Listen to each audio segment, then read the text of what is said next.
Um, what what were you doing before voiceover? Before voiceover, well, I've always been in this industry, really, or related industries.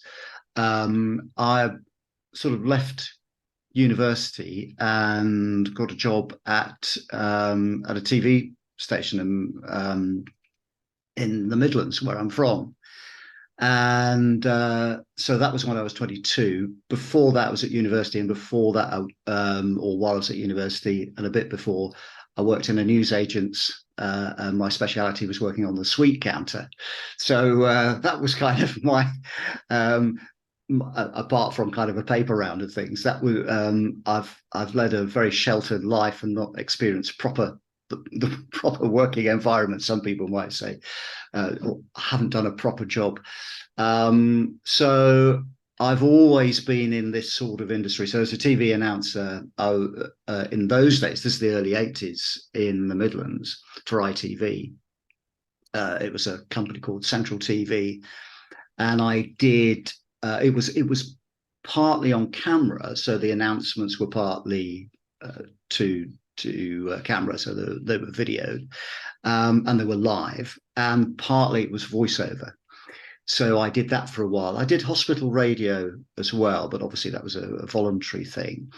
And I did I worked at Central TV for quite a few years, actually, about 7 years. So I did that. So sometimes we would do live voiceovers over trailers. So when I started, some trailers were pre-recorded, but some were the old-fashioned way, and they would play in a bit of VT or sometimes a bit of film.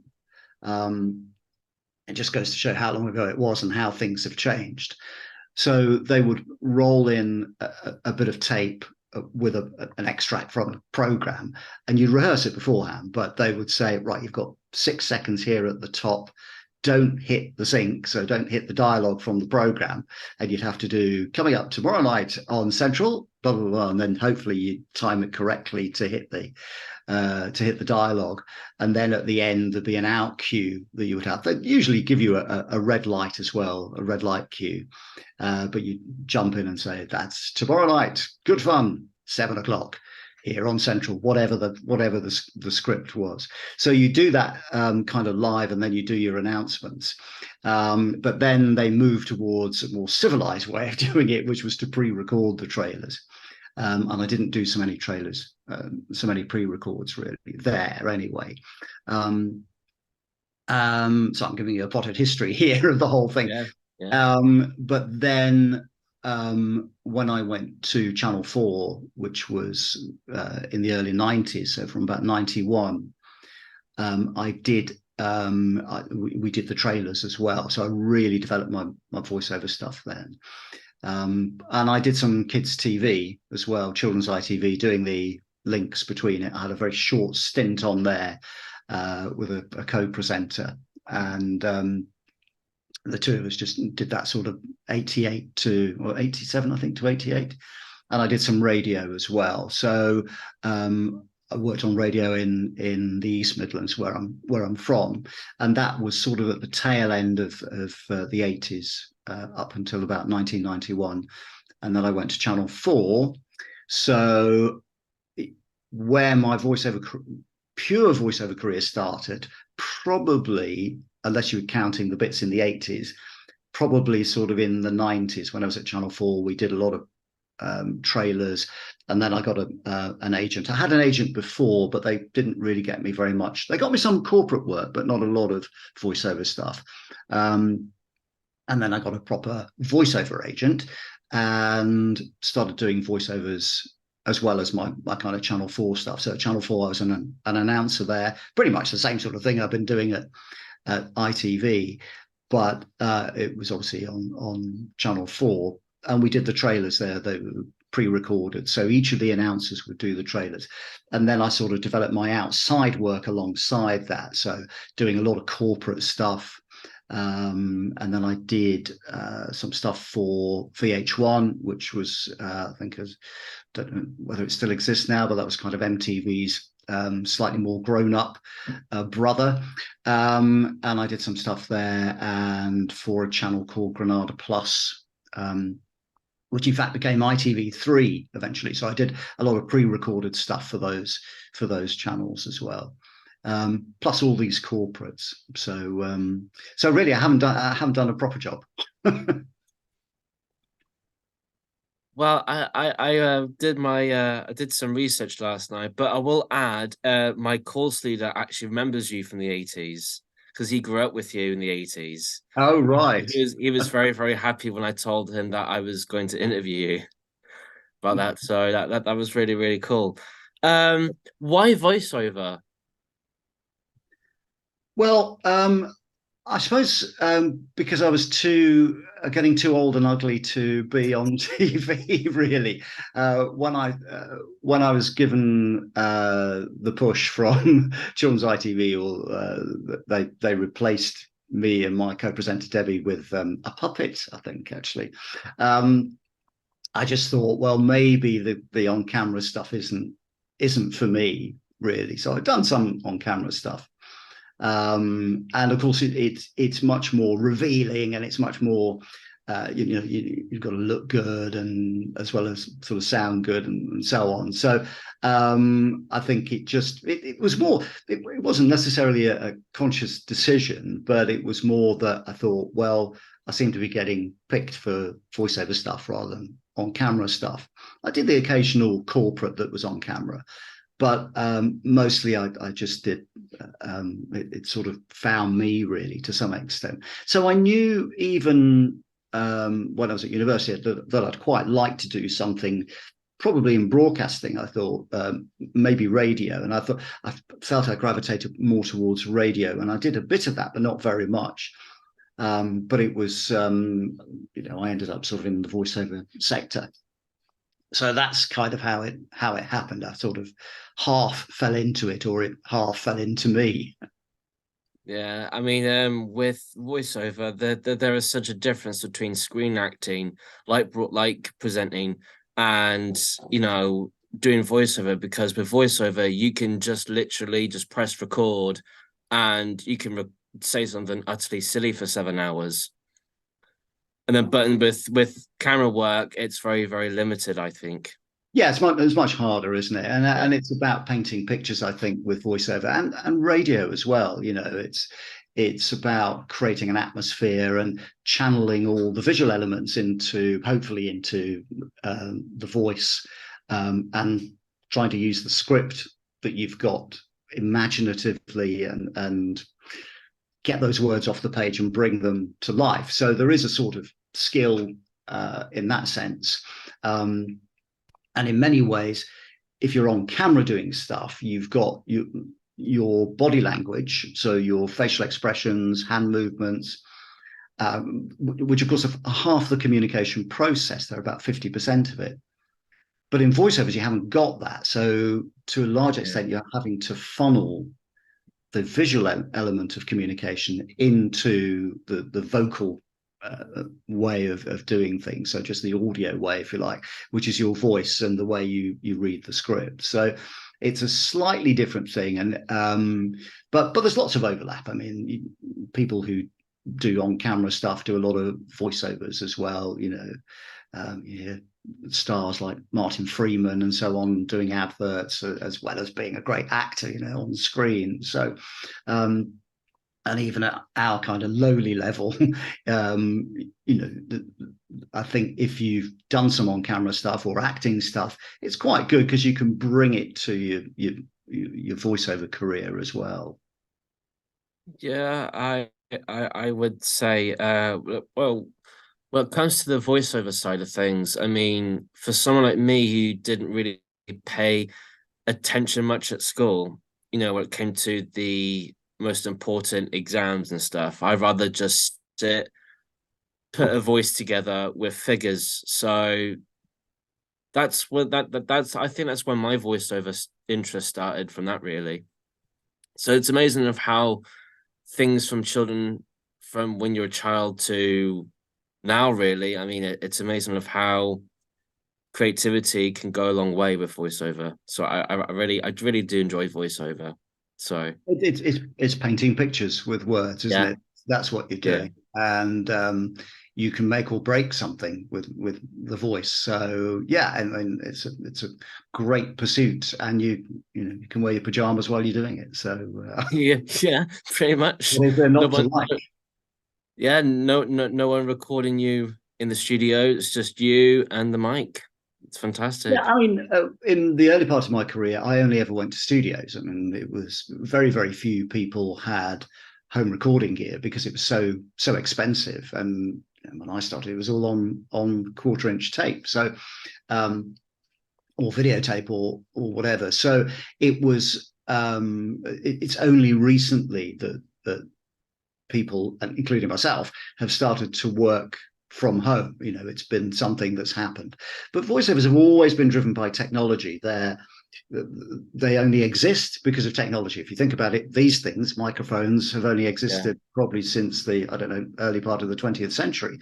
So they are now, in fact, one of the problems with voiceovers is you might be able to hear it. There's a big helicopter going over. So I hope you don't I hear that. actually cannot hear it at all. That's good. Well, it's a good polar pattern on the microphone. And that's one of the problems if you're recording from home, of course, external noises. Yeah.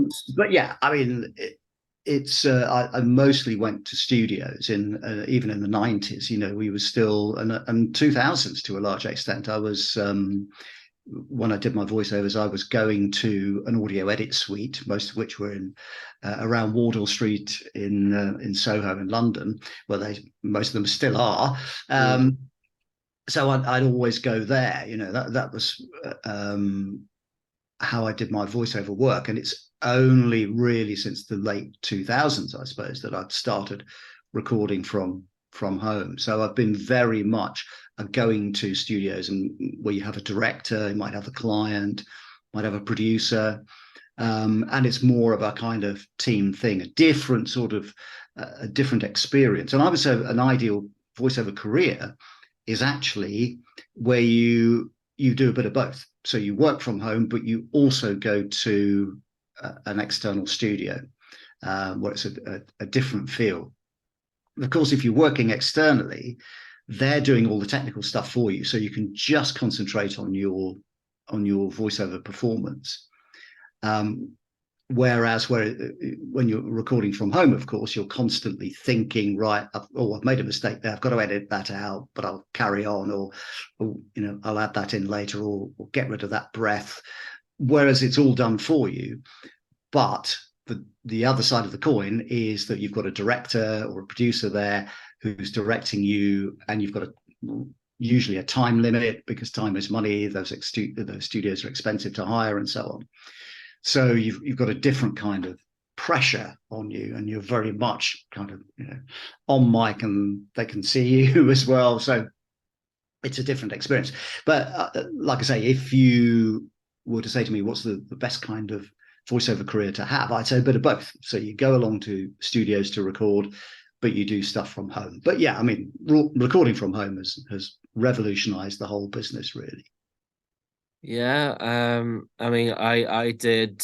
I've been doing impressions since I was a child, and again, I never paid attention to school lessons or anything. I'd rather just make up voices. So there was actually one time when I did my student radio last year, and I managed to do three voices in one, and people actually were convinced that someone else was in the room with me.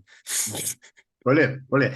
I mean, if you can do character voices as well, it's not my thing, but if you can do character voices as well, that's great. Adds another dimension to your voiceover career, really. But I will say that the vast majority of voiceovers tend to be using your own voice. And Yeah, it's that makes you different. It's very hard, or it's tougher to compete in the character voice acting side of things, where you're competing with some pretty good people. Whereas if you're just yourself, there is only one of you. Everyone else is taken. There is only one of you. You sound unique. And I'd always say to people when they're starting out in voiceovers to really stick to their own voices, certainly to begin with. Maybe do the odd character thing if that comes along, but your voice is unique. The way Mm. you talk, the tonal quality of it, everything about it is absolutely you, belongs to you. And that's what you're selling. That's your USP, if you like. So I always say to people, stick to your own voice. That's what you're selling, and learn to understand what your voice sounds like to other people. That's quite a hard thing to do when you start out, because you think, I've no idea how my voice sounds to other people. But after a while, as you get used to it, the more recording and editing you do, so the more you record, the more you play back, the more you hear yourself, then you get a much better idea of what you genuinely sound like to other people. And I think that's important. So the character stuff is great fun. Um, it's incredibly competitive and much tougher to get to sort of break into that, and it needs much more of the acting side of things. So if you think of voiceovers as being two elements, really, there's the mainstream of voiceovers using your own voice, and then there's the more voice acting side, which would be used for animation, video games, radio dramas, Yeah, pop yeah. dramas, and so on. That's much more about the acting. And I would say to people who want to get into that field, to do your acting first, learn how to act, go to improv classes, take some drama classes, whatever. Try and do some theatre if you can, some amateur dramatics, AmDram. It's all good acting stuff, and will help you with your character development and your voiceovers in that sense. You don't need to do that, particularly if you're in the mainstream of voiceovers, which is using your own voice. And some people are a bit reluctant to use their own voices. But if you want to be a voiceover artist, I would say that's your main thing. That's your gift. Yeah, That is your that's that. talent, and that is what you should be using. Yeah, I mean, your voice is you. Absolutely, yeah. And it's in a crowded marketplace. That is what makes you different. You don't have to try to be different, because everyone is. You'll have people who sound a bit similar, but everyone has a distinctive voice. Some people think, oh, my voice isn't distinctive enough. But of course it is. If you were to phone someone up, you haven't, an old friend you haven't spoken to for a few years, and you just chat to them on the phone and don't say your name, they go, I know who that is. That's Stefan. I definitely recognize his voice. And that just shows the uniqueness of our voices. So yeah, stick to your own voice, learn how to use that and how to sell that as well. Cool. Very good answer, actually. For someone like me who's got disabilities with regards to attention and muttering, etc., what would you go around to on the advice on that? I think it depends what your particular disability is and how it affects you. I think it doesn't matter too much, if you can channel that, use that to your advantage, and use it in the uniqueness, the unique way that you interpret a script. Yeah. So whatever a person's disability is, hopefully they can sort of pivot that and just use that to their advantage. So whether it's a physical disability or a mental health issue, whatever, I think you can turn that to your advantage, and it's part of who you are, isn't it? It's your uniqueness, really. And voiceovers are much more diverse now, even much more diverse than when I started. When I began sort of in the early 80s, it was very much a certain sound of voice. The newer voices like mine and my sort of colleagues came along and were coming along in those days of being kind of younger, different voices, perhaps with accents as well. So accents have become much, much more acceptable, whereas they weren't sort of, 60s, 1960s, 1970s. They weren't really, you didn't hear very many accents there. Maybe a Scottish accent, but often it was RP, received pronunciation. And that's, what we have as well on the TV now, the old school BBC way of speaking. It still exists, it's still very much there, but it's been joined by all of these other accents as well. So there's lots and lots of kind of different accents out there. When I worked at Channel 4, they were very proactive in their diversity policy. So it was encouraging people with different accents and who were neurodivergent or whatever to come along and, try out and see if they could become announcers and use their voices for introducing programs and doing trailers and things. So I would say, the answer is use it to your advantage. Don't consider it a disadvantage at all. It's something that's part of you. Yeah.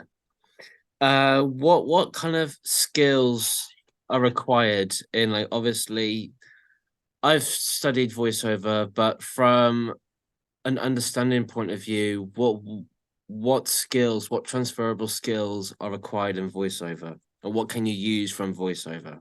The number one skill I would say you need is to be able to be a good reader, be able to read a script well and learn how to read it well, because that's what you're doing. You're reading out words for a living, aren't you? That's kind of Yeah. essentially, and you're recording it.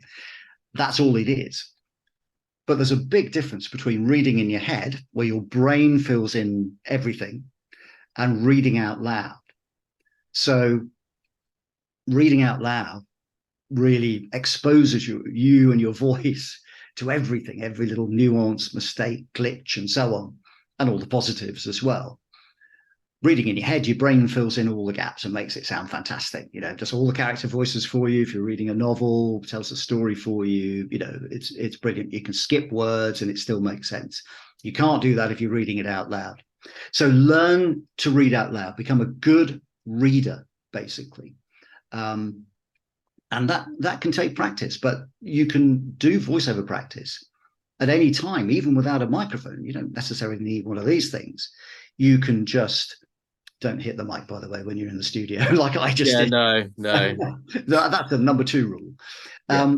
But yeah, I mean, anytime you get a piece of paper or that you want, read anything, you can read a shopping list, if you like, off your phone, or just anything you read, you see online, you want to read out loud, or grab a book, and just practice it. Just cut everyone away out from the house and make sure you're on your own.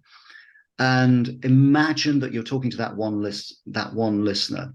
So in voiceovers, mostly we always directed it at a single person. So it's not you're not talking to an audience particularly, even if hundreds, thousands, maybe millions of people could be listening to you. You can't comprehend that figure. So it's good to direct your voice, direct your performance at that one person. So you can create a mythical character, you can personify the mic, make that a character, or just a friend or family member, or your dog or your cat.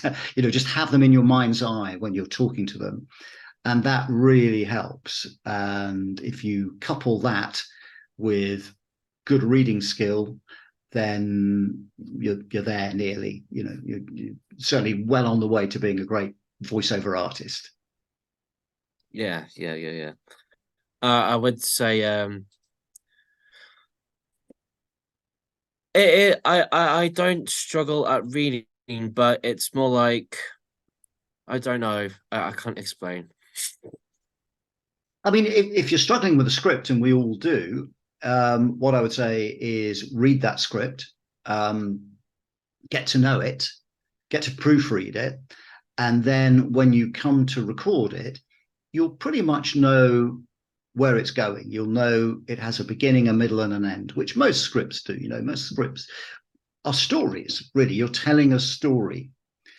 Even if you're selling a toilet brush, in a commercial, it will have a beginning, a middle, and an end.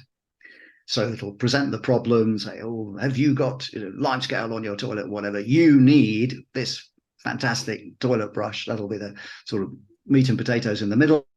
And then the narrative arc will come down to some sort of denouement at the end, where you've got to, you're wrapping it all up and saying, so get our great new toilet brush now. It's only $19.99 from Argos, or whatever.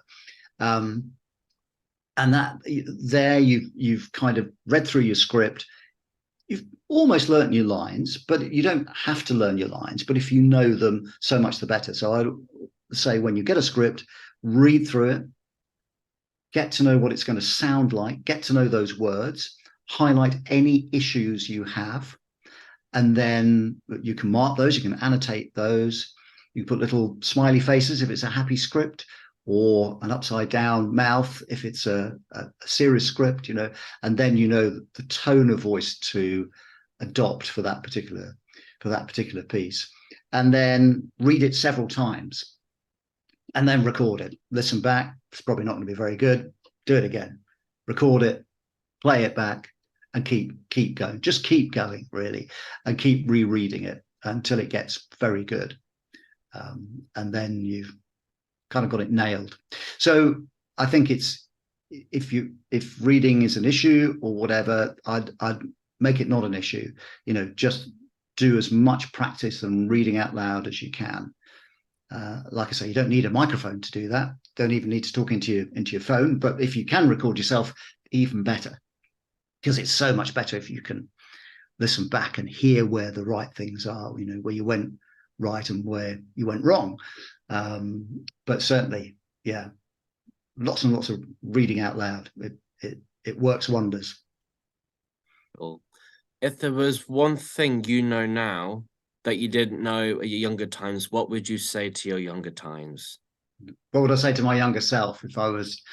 I'd say don't worry too much. Don't worry too much about the work. There'll always be something there. I think every freelancer worries about the next job, and you worry about contracts. I've mostly been on contracts, a couple of sort of, one sort of staff role as an announcer, but in the main, I was on fairly short-term contracts, or as a voiceover artist, just one job, that's it. And then you're looking for the next one. So I would say don't worry too much. It's going to be all right. It's going to be all right as long as you put the work in and the effort in, and you do your marketing. Then it's going to be okay. So that's what I'd say to my younger self. No need to worry. When you did the announcement programs for Come Dine With Me, which I was actually quite utterly surprised because I've watched Come Dine With Me for years. How did that conversation come about? Well, I didn't do Come Dine With Me. I only introduced them as we introduced the others. Dave Lamb was the narrator on that. So all I did as the announcer, along with my colleagues, is it was just part of the job. So you would introduce whatever show was on. So whether it was Gogglebox, Come Dine With Me, Big Brother when it was on Channel 4, Channel 4 News, Dispatches, whatever it happened to be, you just introduced that program. You were there live introducing each of them. So we had a whole panoply of different programs from Come Dine With Me, from light-hearted stuff to really serious stuff.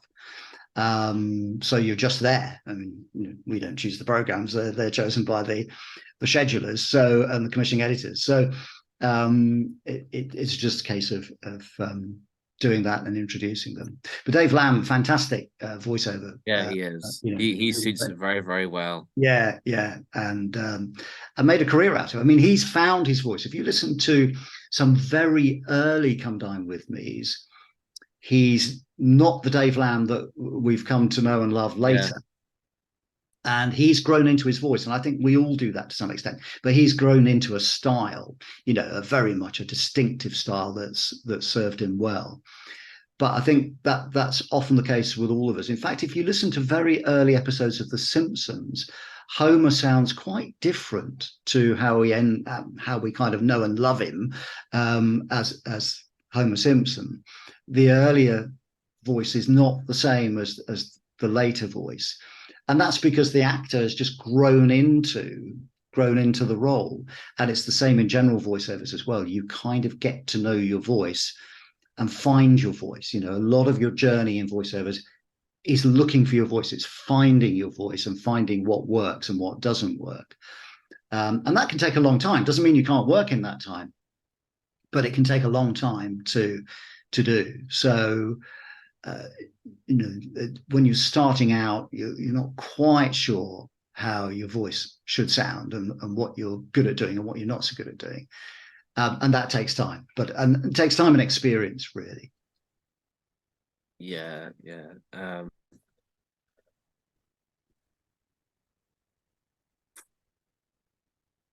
It's all right. I've got my like Have you come to the end of your questions? nearly. Trying to figure. Oh my goodness, I've got like a lot. Because at the same time, you've actually been covering the majority of the questions that I was going to ask. Okay, that's good. Well, you've probably got enough material there, have you now? Yeah, probably. Um, no, I think that pretty much solved Brilliant. solved Brilliant. everything. Good stuff. All right, Stefan. Well, thanks very much for that. What I'll do is I'll stop the recording and then send you the link, and hopefully you'll be able to download that and edit from there. Yes. Brilliant. I might even do it on my YouTube as well. I might even pick up Woo! on a couple of questions or whatever. Anyway, good to meet you. Well Thank you done. very much. You as well.